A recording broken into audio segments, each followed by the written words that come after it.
Before we get into the video, could everyone please subscribe to my Endless Diary Tales channel? Thank you so much. I knew my cruel twin sister had been reborn. In our previous life, she won the affection of a wealthy couple and became their precious child. But later, she caused their entire family to go bankrupt. As for me, after being rejected by that same wealthy couple, I was adopted by an ordinary family. Later on, I severed all ties with my adoptive parents and married their son, living a life where my husband adored and cherished me. Because she was jealous of me, Lynn hid outside, waited for me to step out, and stabbed me to death. We were both brought back to life. Lynn wanted to steal the husband from my previous life, the man she believed was the perfect loving husband, but she had no idea how miserable I actually was. On the outside, everything looked glamorous, but inside my life had completely rotted away. In this life, I finally welcomed a new beginning. Lynn and I were reborn together. And the moment I opened my eyes again, I had returned to the moment I was first adopted. Back then, Lynn Vaughn and I were twin sisters who had grown up together in an orphanage. But our relationship had never been good. In that previous life, I should have been the one chosen by the wealthy couple. But Lynn was faster and won their favor first. Because I lost my chance, I was adopted by an ordinary couple instead. Lynn lived in luxury, enjoying wealth and privilege. But she couldn't control her urge to spend. After her adoptive parents passed away, leaving everything to their only child, she quickly burned through all the money and ended up homeless on the streets. As for me, I cut off all family ties with my adoptive parents so I could marry their son, a boy who had seemed ordinary but later became a wildly famous star. As his income grew, so did everyone's attention. My status rose along with his. When Lynn found out, she was consumed with jealousy. I knew Lynn had always liked my husband, Derek Hayes. He was handsome, talented, and publicly proclaimed how deeply he loved his wife. He even took me traveling around the world, bringing me everywhere I wished to go. Knowing how much I loved the piano, he bought me the Stingray I had always dreamed of, and even organized a grand performance for me in Austria. People talked endlessly about us, saying we had grown up together as childhood sweethearts, and how he never abandoned his wife, even after becoming successful. Because of that, he was praised even more. Meanwhile, Lynn crouched in a street corner watching me shine on giant screens, her eyes filled with resentment. Because of everything that happened in this reborn life, she no longer fought me for the wealthy couple's adoption. She allowed them to choose me while she hid in the shadows, waiting for the ordinary couple to appear instead. "Are you Erin Vaughn?" the kind, wealthy woman asked gently, smiling at me as she reached out her hand. "Would you like to come home with us and become our daughter?" I could hear Lynn's heartbeat pounding nervously. She was terrified that I might stay behind and once again become the child adopted by the ordinary couple. Deep inside, a wicked smile spread within me, though none of it appeared on my face. I instantly understood what she was thinking, but I still lifted my small hand, held the woman's wrist tightly, and smiled at her. "Yes, I'll go with you, Mom." Lynn had no idea what she was about to face. She only ever saw the glamorous surface of my life, never what lay beneath. But none of that mattered anymore. If she insisted on walking the same path I once suffered through, then I absolutely wouldn't stop her. Because this was her own choice, I felt no guilt about it. The Harrison family treated me with warmth. The moment we arrived at their mansion, they arranged for me to stay in a beautifully decorated pink-themed bedroom. Everything inside was neatly organized. A little fairy tale-styled bookshelf was filled with storybooks, and there was even a built-in wardrobe that felt like it came straight out of a dreamy princess world. "Sorry, Erin," Mrs. Harrison said gently. "We didn't know what style you liked, so we decorated the room the way a little girl might enjoy. We hope you like it." How could I not like it? I wiped away my tears and smiled at the couple. In my previous life, I slept in a cramped, uncomfortable storage closet. My adoptive parents treated me coldly and ordered me around as if I were their servant. If I didn't obey, they slapped me hard. But outside the house, they dressed me well and fed me nice meals just so people would believe they were kind-hearted, loving parents to a child not related to them by blood. Their kindness was black and rotten to the core. The wealthy couple, on the other hand, genuinely cared for me. Their kindness was real, not something put on for show. As for Lynn Vaughn, I curled my lips in a faint, emotionless smile. I was sure she never expected that the Wilsons would turn out to be that kind of people. But this was her decision. Since she chose that path, she had no right to blame me. In both our previous life and this one, I had always been the older sister who stepped aside for her. In my memories, Lynn and I attended the same high school, but we had gone to different elementary and middle schools because of distance. So, from now until then, I still wouldn't see her for a long while. I wondered if she was falling apart inside at this moment. The ordinary couple she chose, Mr. and Mrs. Wilson, were never kind. Calling them the cruelest people alive wouldn't be an exaggeration. They didn't adopt a child out of goodwill. They adopted a future daughter-in-law for their son. That's right. They had planned to sever the adoption the moment I turned 18, so I could become the future wife of Derek Hayes. I didn't want that, but it didn't matter. If I cried or protested, they beat me. And Derek stood by watching with cold curiosity, almost amused. "Aaron Vaughn, look at yourself," he sneered once. "You really are just like a dog." The insults never stopped. I did all the housework alone. If the food didn't taste good, they beat me. When they hit me, they made sure to target places that could be hidden. They warned me that if anyone discovered the bruises on my body, they would kill me. I tried reporting them to the police, begging for help, but nothing worked. The Wilsons were demons disguised as kind, upright citizens. In our neighborhood, they had the reputation of being wonderful people. Whenever they beat me, they dragged me into a soundproof room and did it carefully. When guests came over, they held my wrists so tightly I couldn't move and complained that I was a playful child who always got hurt on her own. They even took me to the hospital to maintain the act. But my new parents, the Harrisons, were truly good people. Even if I just stumbled a little, they would fuss over me for a long time, comforting me even though I didn't actually feel any pain. In high school, instead of desperately studying like in my previous life to get into an elite academy on a scholarship, I chose to attend the nearest school so I could stay close to the Harrisons. They bought me expensive stationery and pretty dresses and even spoke to my homeroom teacher ahead of time, asking her to look after me so I wouldn't be bullied. "Aaron, if anyone bullies you," Mrs. Harrison told me, "you must tell us, okay? Don't you ever hide something like that." They checked every bit of my outfit from head to toe before finally letting me go to school. The new high school was better than I expected. With my backpack on, I held Mrs. Harrison's hand as she helped me out of the luxury car, guiding me toward the entrance. Under the gaze of everyone around us, waves of astonished whispers rose from the crowd. "Kids from wealthy families really are different. She's such an adorable girl. Just look at her presence. She's born to be a star. If only my daughter had even half the spirit that little girl has." Their comments didn't stir any emotion in me. Maybe because I had experienced everything in my previous life, I now viewed things with detachment. As long as I had a place to stay, a bed to sleep in, and people who loved me, that was enough. But the moment I stepped into the school, I unexpectedly saw someone familiar. Lynn Vaughn, my younger twin sister. She was sprawled on the ground, her ear being yanked harshly from side to side by a woman. "You little brat, get up. Don't you play dead on me," the woman snapped. "I haven't even started hitting you yet. Do you want to become famous across the whole school?" My adoptive parents, the Harrisons, were still busy talking to the teachers and paid no attention to what was happening nearby. But I saw clearly the girl being beaten mercilessly on the ground, her hair a tangled mess like a lunatic. It was Lynn Vaughn standing behind the crowd. I watched the scene with cold indifference. It wasn't surprising that she had ended up like this. I knew how to hide myself. After the first beating in my past life, I obediently did everything the Wilsons told me to do, copying their expectations perfectly. Eventually, they hit me less. And after Derek Hayes became a big star, they didn't even bother to look at me. They even regretted letting me marry him. But Derek really did like me. He liked how obedient, clever, and compliant I was.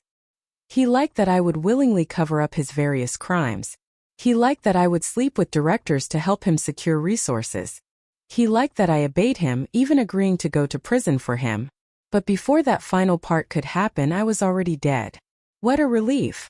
Lynn would never know how that man drove me to my death. Maybe she was even naive enough to dream of becoming the wife of that big celebrity. She wasn't like me. She had always been someone whose emotions showed on her face. Whatever she was thinking, she could never hide it. Unlike me, quiet, obedient, easy to manage. She couldn't conceal anything. And being beaten often was inevitable. Even though we were twins, our faces, once identical, were now completely different. I was the cherished daughter of a wealthy family, while Lynn was nothing more than a pitiful mess, a mad woman in the eyes of others. It was obvious she would be beaten even more once she got home.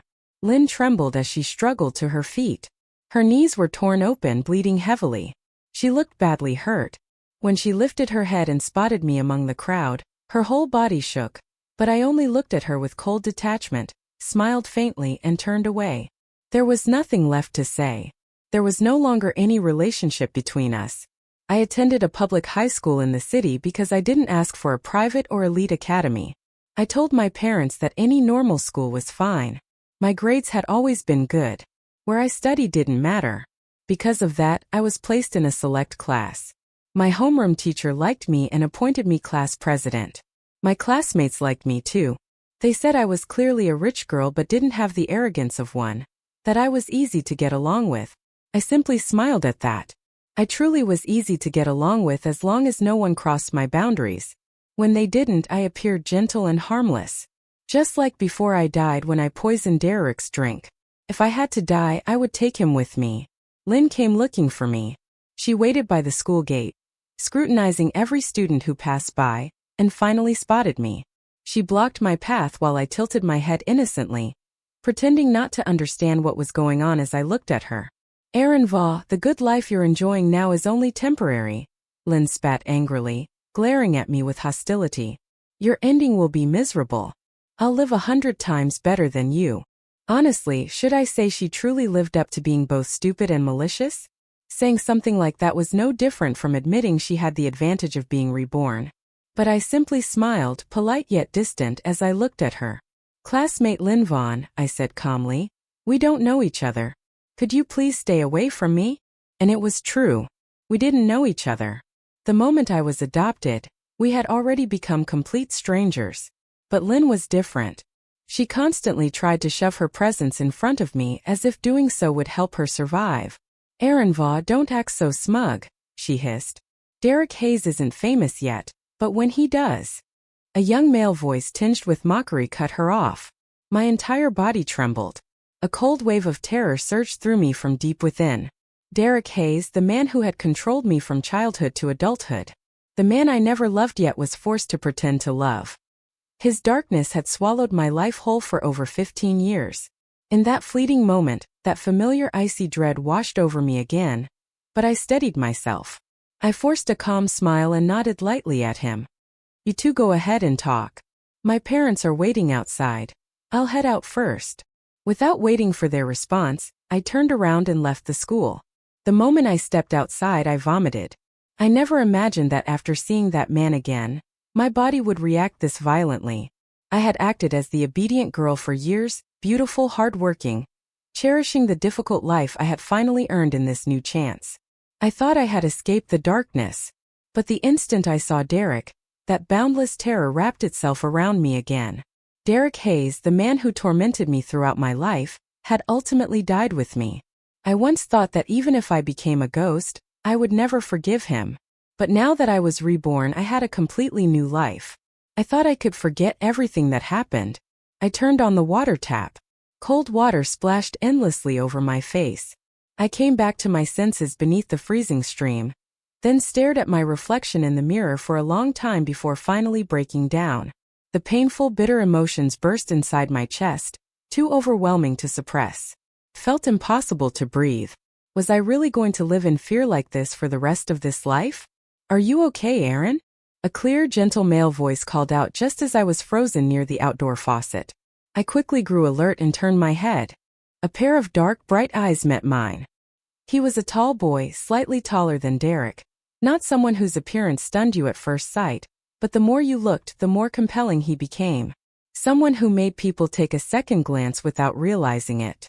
But I wasn't in the mood to look at him now. My mental state was awful. All I wanted was to cry my heart out. Yet, I didn't dare go to my adoptive parents. They would bombard me with questions out of worry.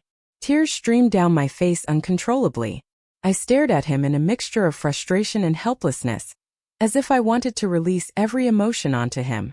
The boy Ethan Cole panicked for a moment. He searched through his pockets and finally pulled out a wrinkled handkerchief, handing it to me. "Hey, don't cry anymore," he stammered, his face turning red like a ripe tomato. "This is my sister's new handkerchief. It's really clean. You can use it. If something's wrong, you can tell me. I can take you to someone. If you dare tell the teacher or my parents, you're dead," I hissed, grabbing him by the collar and warning him fiercely. "Didn't think you two went to the same school. Ethan normally doesn't have many friends. Knowing Aaron is there makes me feel at ease. Mr. Cole liked me very much. He taught me piano with seriousness and patience, which motivated me to work even harder. But no matter how much I practiced, I could never surpass Ethan. His fingers were like a delicate stream flowing across the black and white keys, turning the whole world into an underwater dream surrounding him. As for me, Mr. Cole tactfully told me that my piano playing looked as if I were trying to swallow the whole instrument. And honestly, he wasn't wrong. I did have a talent, specifically the talent to turn every piece into a marching anthem. I was simply born loving powerful grand melodies. Even a nocturne could be transformed into something. Unity is strength. Because of that, Ethan and Mr. Cole worked together and spent a great deal of effort trying to teach me. No, not like that. You have to treat the piano gently. Don't use so much force. Press lightly. Don't hit. The piano isn't a percussion instrument. Ethan, why are you getting so close? I snapped. Do you want to get smacked? Sorry, Aaron. Aaron Vaughn, I was wrong, he stammered. He kept calling my name directly as if the habit had been carved into his bones, something impossible for him to change.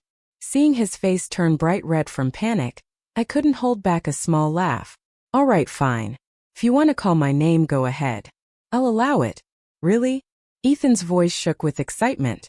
Aaron, you're letting me call your name? Of course. I spread my hands slightly. But in return, you have to let me call your name, too. You don't mind, right? Mind?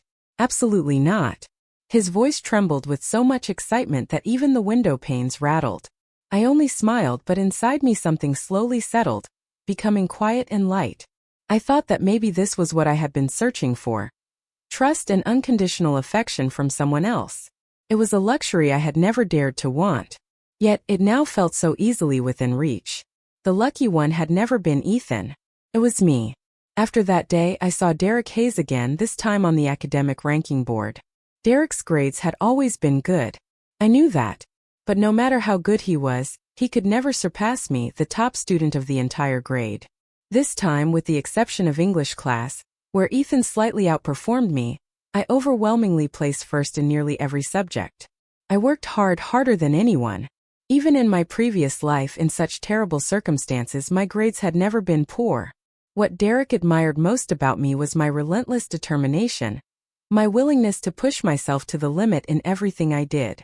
He enjoyed crushing a person whose willpower was so strong it felt almost unbreakable, destroying them until nothing remained. It was as if some twisted instinct inside him demanded it. All those years I kept fighting against him. In the end, I won. I killed Derek Hayes and ended my own miserable life along with his. Seeing Derek's overall score listed right below mine made my face twist with pure disgust. I hated him so deeply that even seeing his name made my body react with nausea. You're amazing, Aaron Vaughn.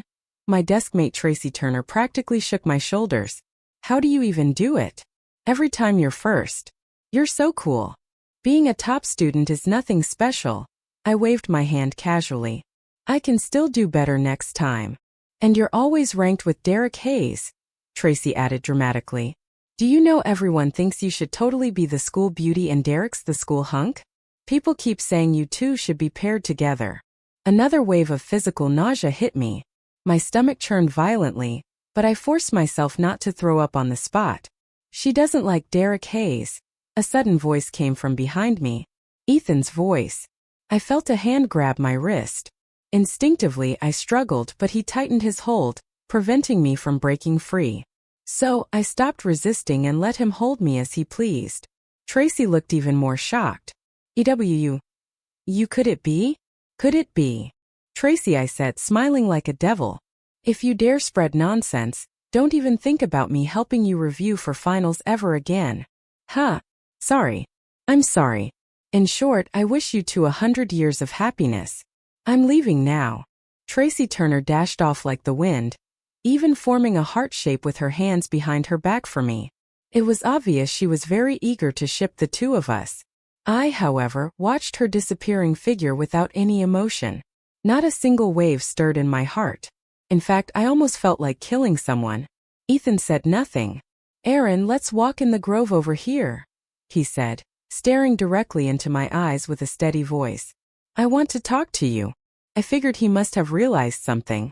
I let him pull my hand as he led the way. Golden leaves fell continuously around us like a rain of shimmering gold encircling me. "Aaron," Ethan called my name softly. "Why are you so afraid of Derek Hayes? What? What did he do to you?" I lowered my head, avoiding his gaze. "I don't know what happened in your past," he continued gently. "But every time you see him, your eyes, they're full of fear. Real fear from deep inside." He patted my shoulder, then politely took 2 steps back, watching me with worry. "Aaron, if something is bothering you, you have to tell me. You know I won't tell anyone about your secrets." "But I don't want to talk about it." I lifted my head and met his eyes. Those eyes, no matter what, just looking into them was enough to make a person feel calm again. "I'm really scared," I whispered. "That's why I don't dare tell anyone. Some things, just saying them out loud is painful enough." "Ethan, can you promise me something? Until my wounds truly heal, don't try to pry them open again. When I have enough courage to face it, I'll tell you. Is that okay?" I didn't know whether I should trust Ethan, but at the very least right now I didn't want to tell anyone anything. "I understand," he said quietly.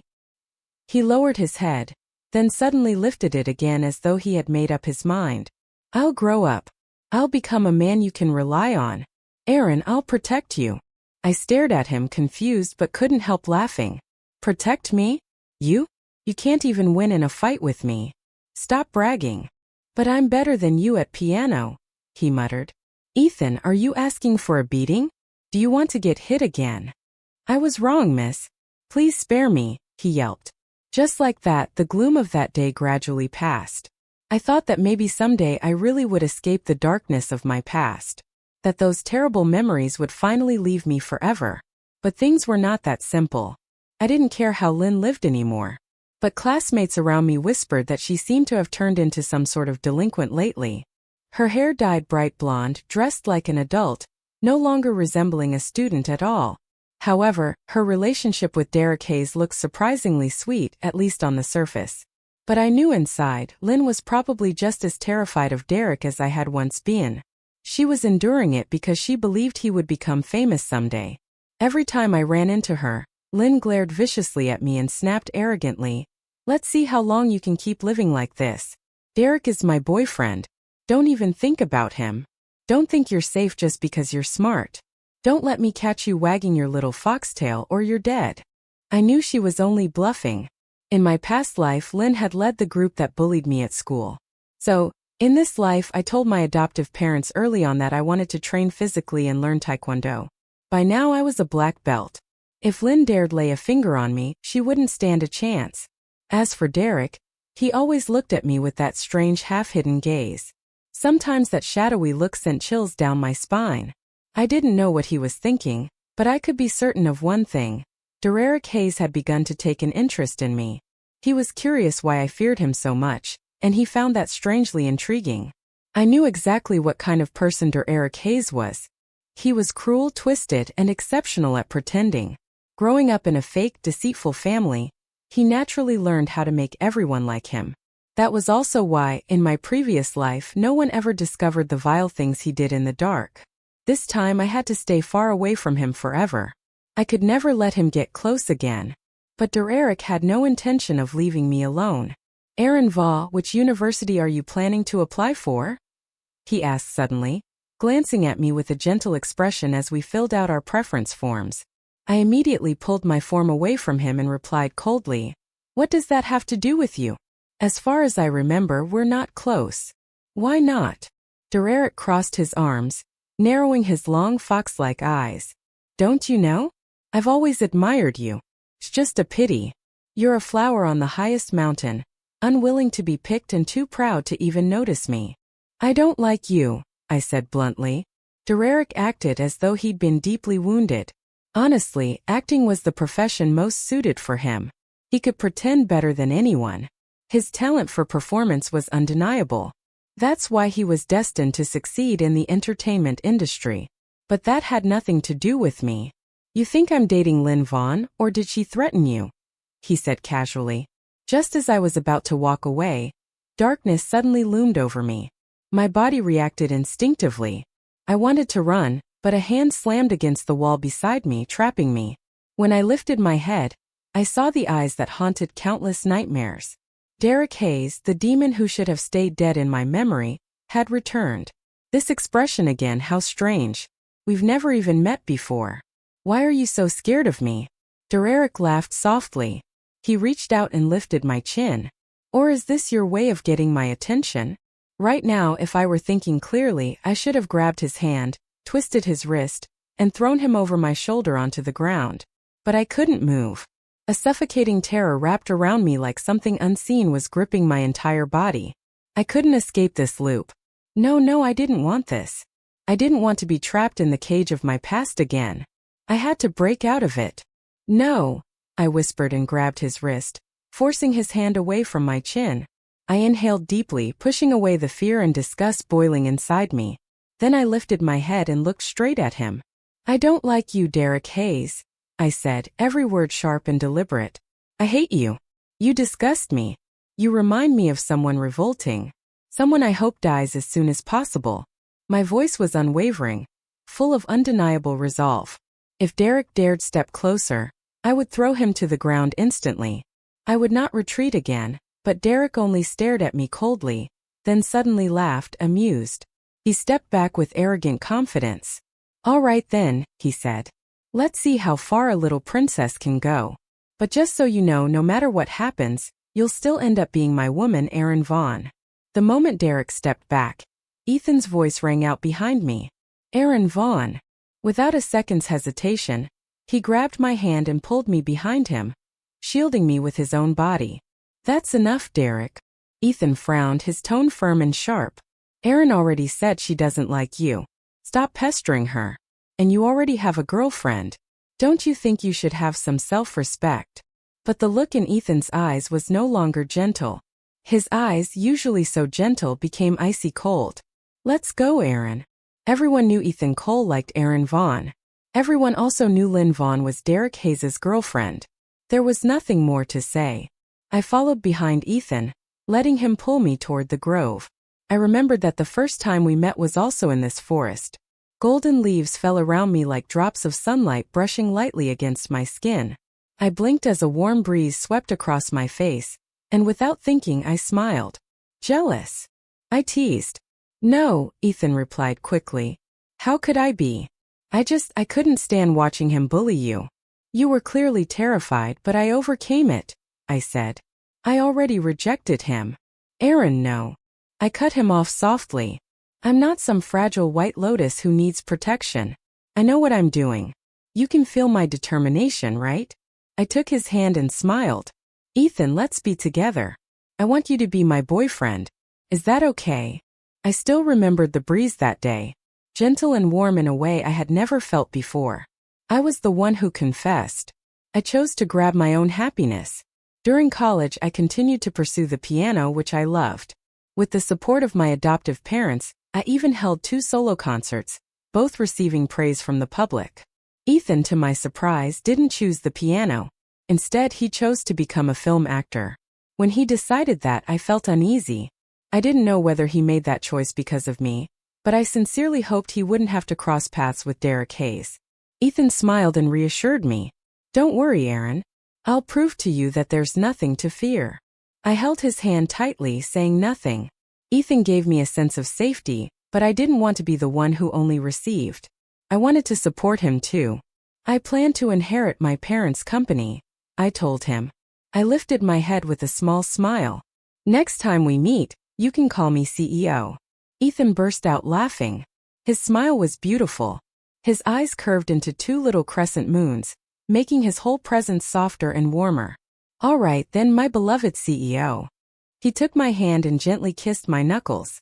I never believed in fate until fate played its cruel trick on me. I clawed my way out of hell to reach the light. So, I decided to take hold of my happiness and never let go again.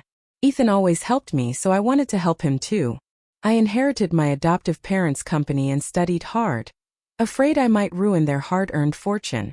In truth, I turned out to be quite talented. This path suited me best. My adoptive parents only had me. Now that they were older, they deserved peace and comfort. Naturally, I needed to shoulder that responsibility. But the earth is round, and so I crossed paths with Lynn Vaughn again. While selecting investment partners, I met a film director. After finishing the meeting and heading to the restroom to wash my face, I unexpectedly ran into Lynn.